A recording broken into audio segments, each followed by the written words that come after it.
Entonces, ¿qué significa ser una manifestación de la inteligencia universal? ¿Qué significa en términos de vivencia, aquí y ahora? ¿Qué nos hace siempre ir a aquello que nos embota? Porque somos adictos al sufrimiento. Pero no se pone énfasis en cómo liberarse del condicionamiento de la mente que engaña para poder vivir esa esencia y presencia real que nos lleva más allá del sufrimiento, del condicionamiento, y nos ayuda a transformar nuestra realidad. Ya no solo para ser libres del sufrimiento, sino para poder cumplir nuestro propósito. Entonces os invito ahora a prestar atención a algo que está más allá, de la mente, del cuerpo. Podéis ser conscientes del cuerpo y de la mente, pero hay algo más. No es una emoción, no es una sensación, es una expansión, es un sentido de ser sin límites. No lo busquéis porque no se puede encontrar, ya está aquí. No lo persigáis porque no lo podéis alcanzar, ya está aquí.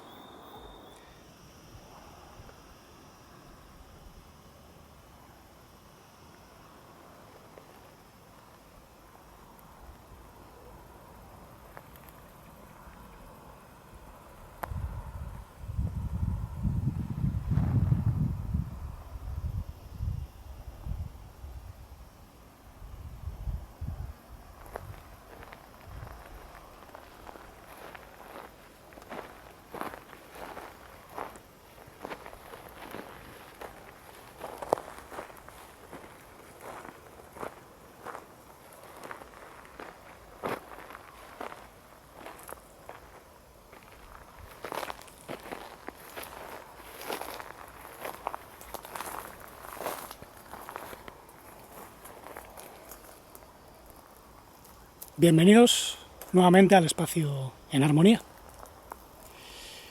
Bueno, hoy hace menos calor que el otro día, ya se está poniendo el sol. Hay un poco de brisa, muy suave, que no es totalmente calurosa, trae un frescor y por eso, bueno, se está mejor. Y es ideal para poder disfrutar de esta tarde. Espero que vosotros también estéis sintiendo este surgir, esta energía que ahora estoy percibiendo aquí. Voy a hablaros de algo extremadamente importante. Es crucial.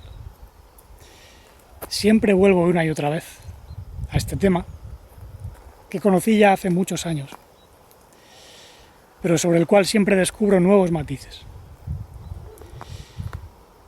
El otro día os hablé del campo como esa noción que incluso, bueno, en ciertos círculos científicos está sosteniendo. Existe una esfera de realidad donde todo es posible. Y todo esto tiene que ver con la conciencia, con nuestra verdadera naturaleza, incluso con lo que muchos llamarían presencia universal, presencia divina, morada divina, el Atman, el Brahman, el Christos. Hay muchas nociones que apuntan a lo mismo, pero que no siempre llevan a la realidad, porque nos desvían. Depende de cómo se interpreten, ¿no? Porque cada concepto va asociado a una serie de ideas o prejuicios. Y es verdad que hay muchas enseñanzas que han hablado de esto a lo largo de los siglos. Pero sobre eso, pues muchos gurúes y supuestos iluminados pues han añadido sus propias doctrinas y teologías. Entonces, hay veces que sí, apuntan a algo real, pero luego lo elevan a una categoría que en realidad está agrandando el ego. Hay muchos gurúes en la India, por ejemplo, que dicen el Atman es el Brahman, es lo absoluto. Pero en realidad el Brahman, como luego veréis, no es el Dios absoluto. De hecho, tiene un significado preciso. Tiene que ver con una conciencia expansiva, una mente universal que también se mencionó en Occidente y en el Medio Oriente, el Logos. En el origen era el Logos, la palabra, la vibración, la inteligencia universal. Yo soy la luz del cosmos, vosotros sois la luz del cosmos. El Logos hecho carne. Todo eso que se dijo y que muy pocos comprendieron es algo que, según he estado experimentando y comprendiendo durante muchos años, se puede vivir aquí y ahora, pero es necesario no alejarse de la verdad.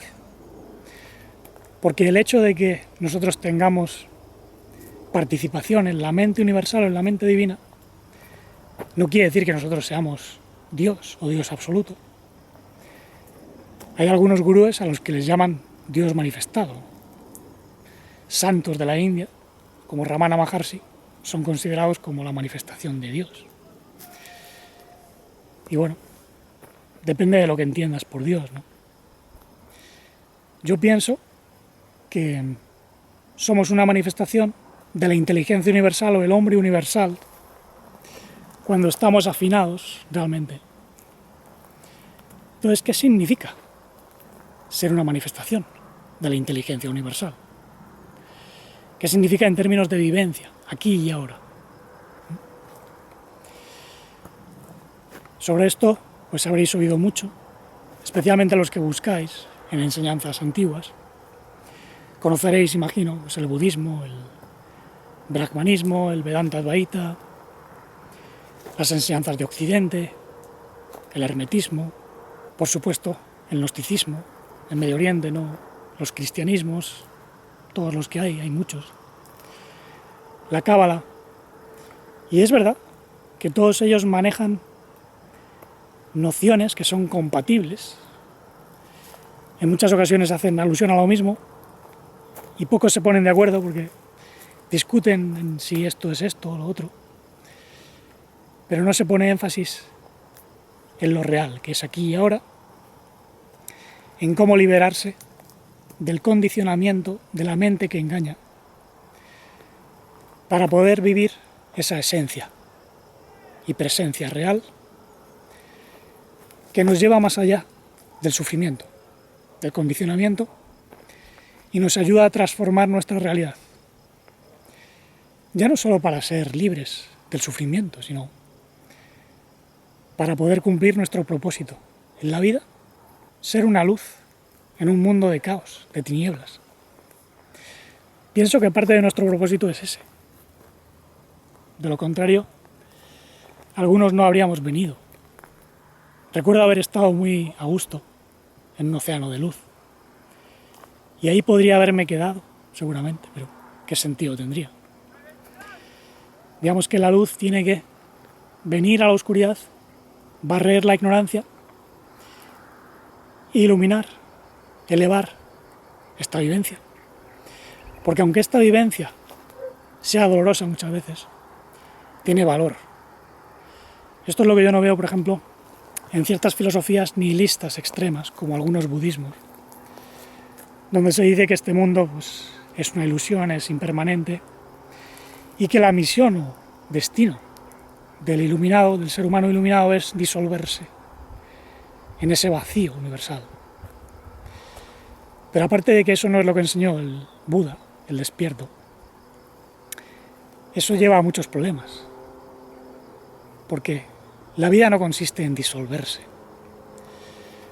La vida es una plenitud que consiste en desplegarse, en transformarse y en atravesar incluso la muerte para poder trascenderla.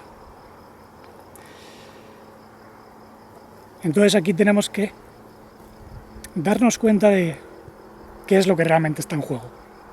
Lo que está en juego es la humanidad y su valor en uno mismo, no fuera. Desde el mismo instante en que uno mismo comienza a despertar y a levantarse de entre los muertos, comienza a tener un valor que es reconocido en todo el universo. Entonces esto ya cambia la noción que tenemos de nosotros mismos, porque nos han enseñado a ser, pues o bien pecadores, o meros trozos de carne, como hace la antropología, ¿no? Pues es un simio con intelecto y ya está, ¿no? O meros conjuntos de átomos y de moléculas, como dicen los científicos. Esto no tiene ningún sentido. Hace falta estar muy ciego y muy enfermo, ¿no?, para pensar todas estas cosas. Que en algunos contextos pueden tener sentido, a veces incluso pueden tener algo de verdad. No negamos que hay átomos, ¿no?, que nuestro cuerpo está hecho de átomos, pero reducirnos a eso es limitar mucho la vivencia. Cuando lo que realmente somos, aquello que no se ve, no se huele, no se toca, no tiene límites. Y se puede vivir aquí y ahora. Esa presencia, esa esencia, es algo que se puede casi apuntar con nociones como conciencia pura. Conciencia donde sujeto y objeto son uno, donde solo hay pues un amor, una aceptación, una vivencia sin condicionamiento, porque te sientes libre, libre de tus pensamientos, de tus emociones. Sí, ves que surgen, que vienen y van, pero hay algo que permanece. Y eso que permanece es tu ser. Y no es siquiera la mínima parte de lo que es. O sea, lo que percibimos no es ni siquiera un ápice de todo lo que es. No busques los límites del alma, porque profundo es su logos, decía Heráclito. El alma en este sentido es algo que cruza todo el universo, es una inteligencia llena de energía, de vitalidad, que no tiene límites y que tiene como misión elevar la experiencia o las experiencias a una categoría divina, por así decirlo, porque si no, pues nada tendría sentido. En la vida hay cosas que duelen y cosas que nos dan alegría o placer. Pero hay algo más allá del placer y del dolor. Eso es lo que buscamos, es una plenitud que nos llena aquí y ahora. Hace poco estaba escuchando pues, a unos chavales que están gritando, porque hay un partido de fútbol detrás del monte. Y bueno, puede ser algo que incluso da satisfacción, ¿no? Pero el ser humano, a pesar de todos los deportes, de todas las comidas placenteras, de todos los estímulos sensoriales, sigue vacío. Y eso es porque seguimos pasando por alto que hay algo que está más allá del cuerpo físico, algo que no tiene límites y que nos da una dicha que no se puede comparar a la felicidad, porque la felicidad es algo muy mundano, ¿no? La gente dice, quiero ser feliz, pues viajando, comiendo lo que quiera, disfrutando de mi familia, de lo material, pero la felicidad es pues una noción muy terrenal.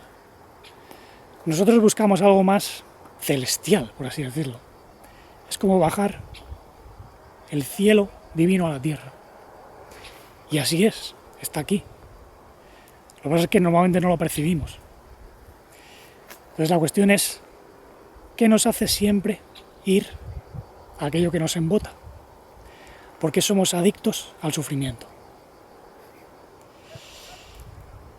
Aquí hay diferentes trampas. Una de ellas es buscar siempre en lo exterior, pues en placeres, en estímulos sensoriales. Buscamos a esta persona, a este objeto, a nosotros mismos, la imaginación, ¿no? Darle vueltas al coco.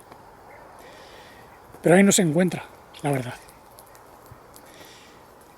No quiere decir que tengamos que aislarnos, ahí tampoco se encuentra, en el aislamiento.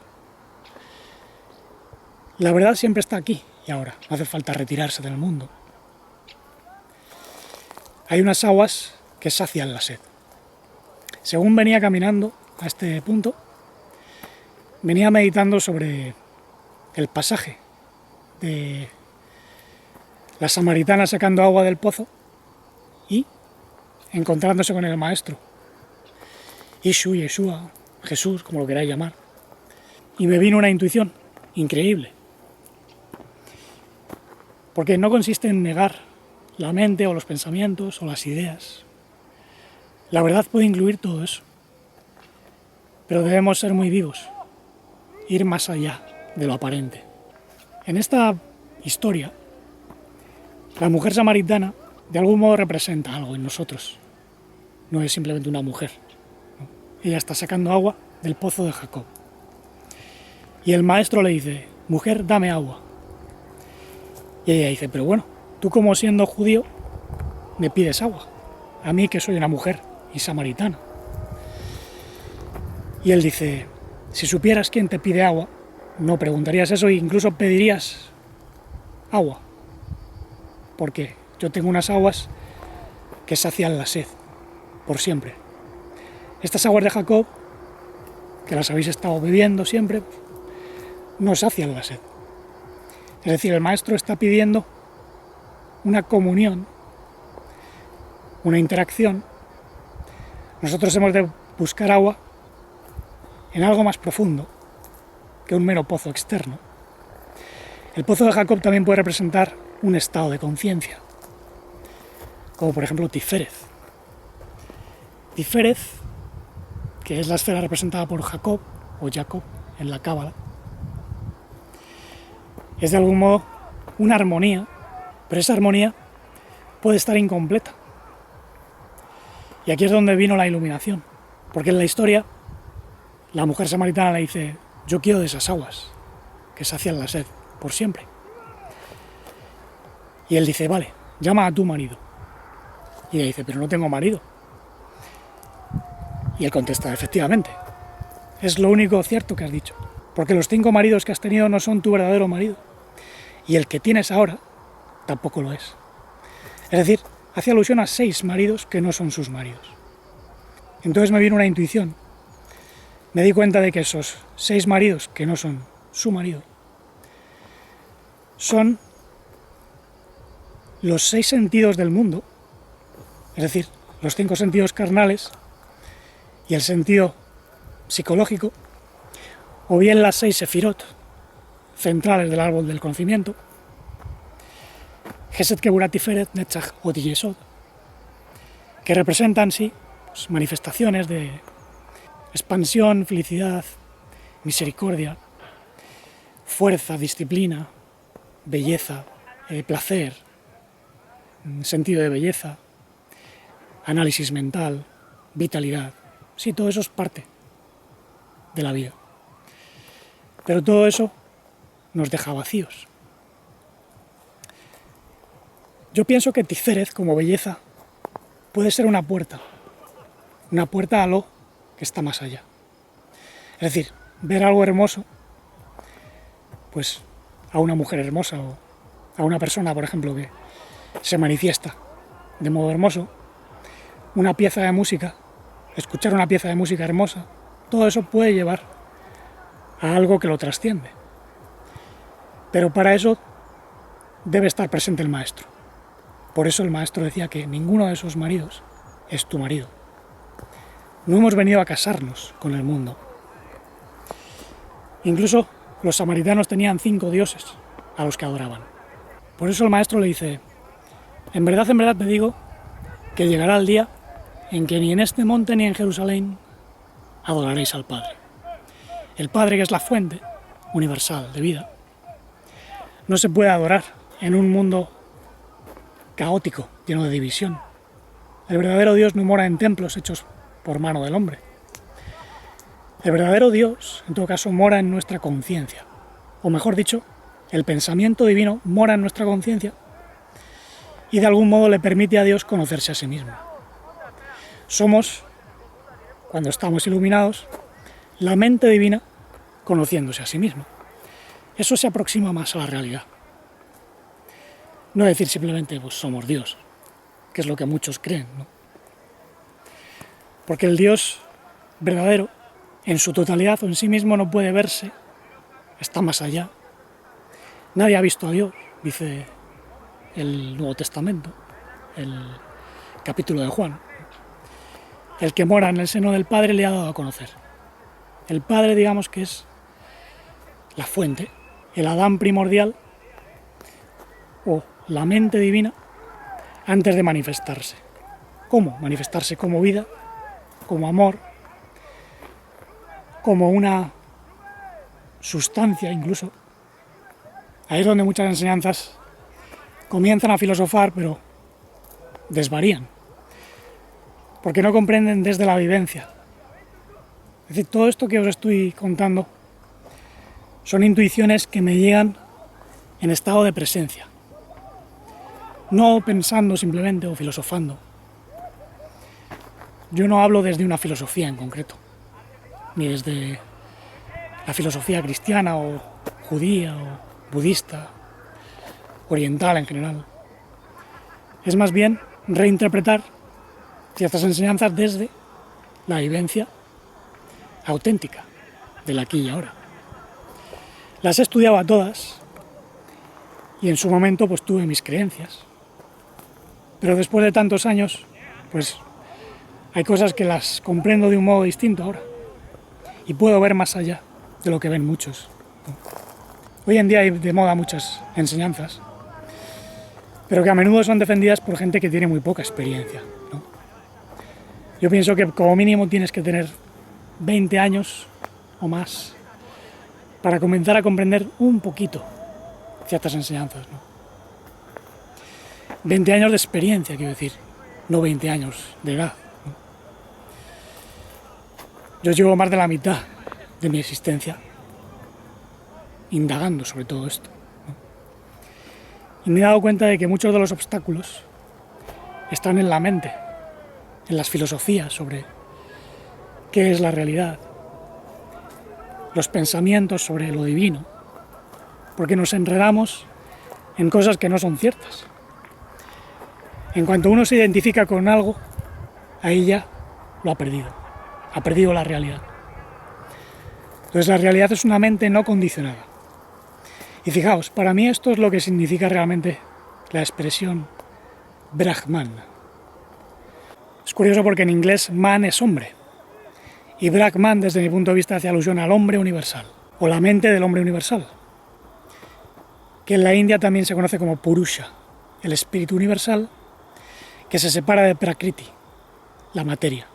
Y eso es lo que da lugar a la creación de opuestos y contrarios. Hace poco consulté de nuevo la raíz man y braj. Braj en sánscrito es expansión. Brahma es expansión de mente. Y Brahman es el manas, no condicionado absoluto.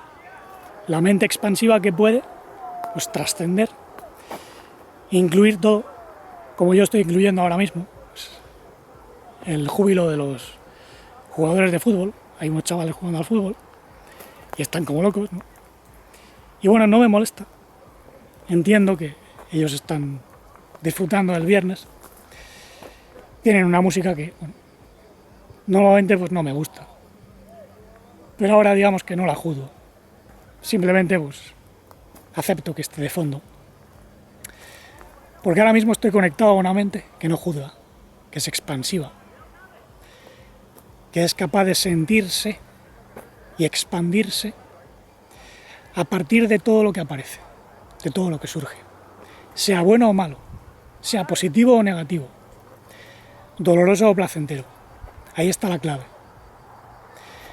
Y pienso que por eso muchos instructores y sabios de la India llegaron a decir Atman es Brahman. El Atman es la esencia que está en nosotros, la esencia no condicionada, la conciencia que es también una extensión de esa mente universal, Brahman, que se expresa en forma de Brahma, ya dentro de la creación, dentro de la manifestación. Y de esto mismo también se habló en las enseñanzas cristianas. A mí me resultó muy curioso encontrar muchas enseñanzas orientales reflejadas en el pensamiento de los apóstoles, incluso de Pablo. Fue precisamente Pablo el que en Efesios 5:14 dijo: despierta tú que duermes, levántate de entre los muertos y serás alumbrado por el Mesías, el Logos, la inteligencia cósmica universal. Claro, despiértate tú que duermes es una alusión al Buda, el despierto. Es una naturaleza que tiene que emerger de nosotros, porque estamos dormidos. Levántate de entre los muertos. ¿Por qué? Porque estamos como muertos también. No percibimos la realidad, dormimos, nos dejamos llevar por reacciones, por odios, por pensamientos, ideas, doctrinas religiosas, místicas, pero no tiene nada que ver con la realidad. Pues hay que levantarse, resucitar. Eso es el verdadero significado de resucitar. No tiene nada que ver con un hombre que es torturado y que resucita en carne y hueso. Eso no tiene valor, en realidad. Yo pienso que sí, que el hombre que encarnó la conciencia del Mesías o de la inteligencia universal fue torturado físicamente. Incluso hasta es posible que desintegrase su cuerpo, porque él tenía un nivel de evolución increíble. Él nos llamó a participar de esa inteligencia. Yo soy la luz del cosmos y vosotros sois la luz del cosmos. Entonces hemos de buscar siempre la luz. Por eso voy a buscar también un ángulo que me favorezca. Ahora mismo pues tengo aquí una perspectiva mejor. Espero que no os moleste la música y los gritos de los chavales. Que bueno, es algo que en un estado de aceptación no tiene por qué molestar. Entendemos que hay gente que no conoce más que la bulla y que el salvajismo para divertirse. Pero es un proceso. Yo también fui un salvaje de joven, ¿no? Jugué al fútbol, hice mucho deporte y muchas burradas también, ¿no? Pero bueno, aquí estoy, enseñando sobre el árbol de la vida. Cada día me esfuerzo en comprender más a fondo aquello que sé, que me libera, que me hace retornar a lo que soy. Aquella vivencia en el océano de luz, pero aquí mismo, en la tierra, ¿no? Y así poder inspirar a otros. Entonces, reflexionando sobre todo esto, me di cuenta de que la noción de Brahman es precisamente eso. Expansión de mente, manas, Brahmanas. Una mente expansiva que cuando comienza a emanar energías puede dar lugar pues a una división de espíritu y materia. Eso ya es lo que llaman Brahma. No Brahman, sino Brahma, en la India, ¿no? Y de Brahma pues surge la creación. Es el Dios creador, como lo llaman, pero que no es un Dios absoluto. Es un aspecto divino. Es una cualidad. Igual que la noción de padre. Pues padre es lo que engendra, es la fuente. No es Dios en sí. Padre, madre, son cualidades o funciones humanas o divinas. La madre es la naturaleza, es lo que gesta. Es la morada, la casa. Y el padre, pues es lo que gestiona, es la voluntad que dirige, lo que origina. ¿Qué hay más allá de eso? El ser infinito, el ser sin límites.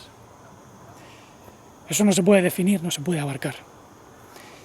Ni los cielos de los cielos pueden contenerte, dice la Biblia, ¿no? La Biblia en realidad no es lo que la gente se piensa. Yo llevo muchos años estudiando todas las religiones y os puedo asegurar que lo que se cuenta en la Torá es prácticamente lo mismo que se cuenta en los Vedas, en los Upanishads, con otras palabras, con ciertos matices, ¿no? El Brahman se compara a un árbol cuyas raíces están en el cielo, por ejemplo, y cuyos frutos pues, son la existencia. En la Torá se habla del árbol de la vida. Come del árbol de la vida, se le dijo a Adán. Adán, que es Atman. El Atman es lo no condicionado. Es la conciencia que puede comer del árbol de la vida, del Brahman, pero que se identifica con el mundo por los susurros de la serpiente, la mente retorcida del mundo, que en la India sería el sentido del aham, cara, del ego, y los engaños de la mente, también los demonios. Hay demonios, hay entidades que engañan porque ellos mismos están engañados.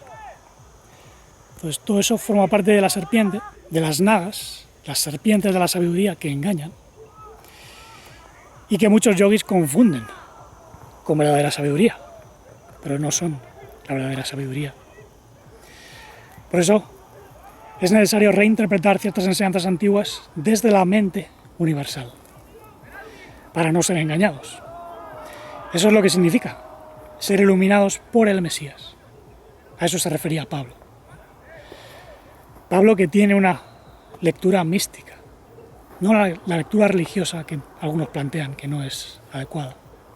A Pablo hay que entenderla en su contexto, igual que a los Vedas o que a otras enseñanzas, ¿no?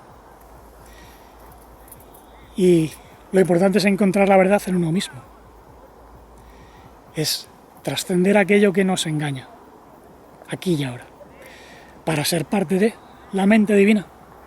Encontrar a Adam, al verdadero Adam o Atman, para liberar el Jiva. Jiva, que es Java, Eva. El Jiva es la mente psicológica, es el alma que está, digamos, generada por destellos del Atman. Es como el sol que se refleja sobre las aguas. No tiene vida en sí o vida propia. La psique del cerebro es solo un reflejo de la verdadera conciencia. Por eso es necesario comprender que más allá de nuestra corporeidad y psicología hay algo, pero que también está más acá. Es un más allá y un más acá, porque está cerca. Más cerca que nuestra vena yugular. De eso también se habla en las enseñanzas sufíes. A eso, si lo queréis, lo podéis llamar maestro, presencia, esencia. Y es la que nos enseña todas las cosas. Es la que acepta sin juzgar, sin condenar, pero no sin transformar. Hay que transformar aquello que nos daña y que nos engaña. Y esta es la verdadera enseñanza que debemos comprender más y más, sin negar otras enseñanzas. Esto no significa dejar de estudiar. A mí siempre me ha gustado comprender las místicas antiguas, las religiones antiguas. Y tras más de 20 años estudiándola, me doy cuenta de que mucha gente pues no las entiende. Ni siquiera aquellos que dicen comprender y que supuestamente están iluminados, ¿no? Y que ya no están en la religión, pero siguen en lo mismo. No podemos comprender qué es la mente divina universal si seguimos hablando de Jehová, o de Papá Dios, o del Señor. Es imposible. Pues son nociones religiosas, externas. La verdadera religión es una religación a lo que uno es.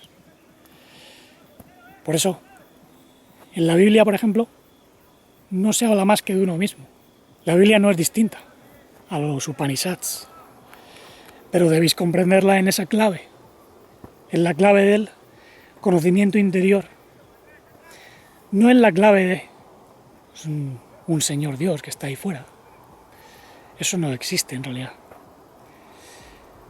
El verdadero maestro tiene unas energías que en cierto punto se pueden volver incluso contra uno mismo, porque dentro de lo que es la energía divina hay un poder que puede engañar cuando se separa de esa mente universal. Ese poder es lo que muchos llaman la serpiente. Es algo creativo, es expansivo, centrífugo.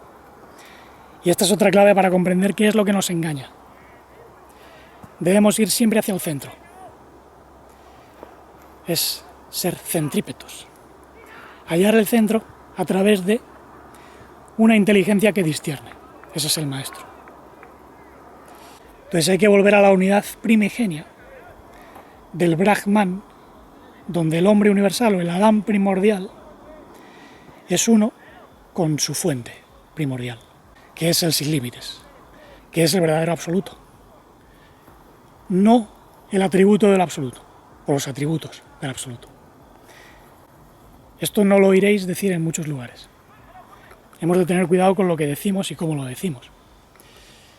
Nadie puede ser Dios, aunque también depende de lo que entendamos por Dios, porque Dios implica dos, dualidad, padre, madre. Entonces, solo en ese sentido podemos ser pues, un aspecto de Dios, porque somos la madre, y tenemos al Padre, que es también nuestro ser.